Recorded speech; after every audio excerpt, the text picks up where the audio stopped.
চলুন শোনা যাক একজন ওয়ান স্টারের কথা। আমাদের ওয়ান স্টার, আমরা একটু এই বিষয়টা জানবো। প্রমাণ করতে হবে, যে কোনো কথা শুধু বললে হবে না, প্রমাণেই পরিচয়।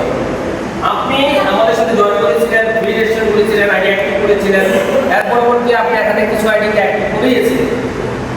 অ্যাক্টিভ করার পরে আপনার টিমে কতজন বর্তমানে আইডি অ্যাক্টিভ হোল্ডার আছে? আমার টিমে আইডি অ্যাক্টিভ হোল্ডার আছে 109 জন। 109। আর এমনি টোটাল আছে 246 জন। টোটাল আপনার ফ্রি রেজিস্ট্রেশন করেছেন 256 জন। 109 জন। এর মধ্যে আইডি অ্যাক্টিভ হোল্ডার আছে 109।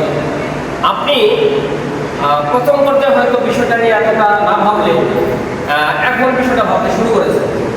আচ্ছা, আমাকে কিন্তু বলবেন আপনার আইডিতে আপনি আমাদের যে ক্রাইটেরিয়া আছে 10 জন ব্যক্তি আইডি অ্যাক্টিভ করলে ওয়ান স্টার, আপনি কি 10 জন ব্যক্তি আইডি অ্যাক্টিভ করার সাথে সাথে ওয়ান স্টার র্যাঙ্কটা পাইছেন নাকি 2-4 দিন দেরি লাগছে?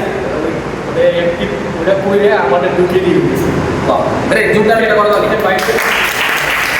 আমার 10 জন ব্যক্তি আইডি অ্যাক্টিভ করার সাথে সাথে আপনি আপনার র্যাঙ্ক চালিয়ে দিলেন। বাইরে গেলে আমাদের হ্যাঁ, এতটুকু আপনি র্যাঙ্ক চেঞ্জ। Okay fine. আচ্ছা, র্যাঙ্কের চেঞ্জ হলো, র্যাঙ্ক চেঞ্জের পরে আপনি যখন এখানে আইডিটা অ্যাক্টিভ করার পর আপনি যখন টিমে কাজ করতেছিলেন, এই যে আপনার টিমে যে কাজ হচ্ছিল, এই টিমটা এটা কিন্তু আপনার সিস্টেমে আমাদের দলগত কাজ চলে। এই যে 156 জন ব্যক্তি সবাইকে কি আপনি জয়েন করেছেন? আমি অনলি 6 জন সঙ্গে জয়েন করেন।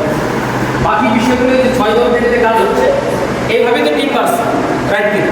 আচ্ছা, এখানে কি এই প্রতিষ্ঠানে আপনাদের যিনি স্পন্সর করেছিলেন বা যিনি আপ্যায়ন করেন, ওনারা কি হেল্প করে? সবসময় বুঝতে পারেন। এবং আপনি যে আইডি অ্যাক্টিভ করে ওয়ান স্টার হলেন, পরের সপ্তাহে যে আপনি যে কাজটুকু হলো আপনার টিমে, সেখান থেকে কি আপনি রয়্যালটি পেয়েছেন? পাইছেন? বাস রে, জোরদার কথা রে।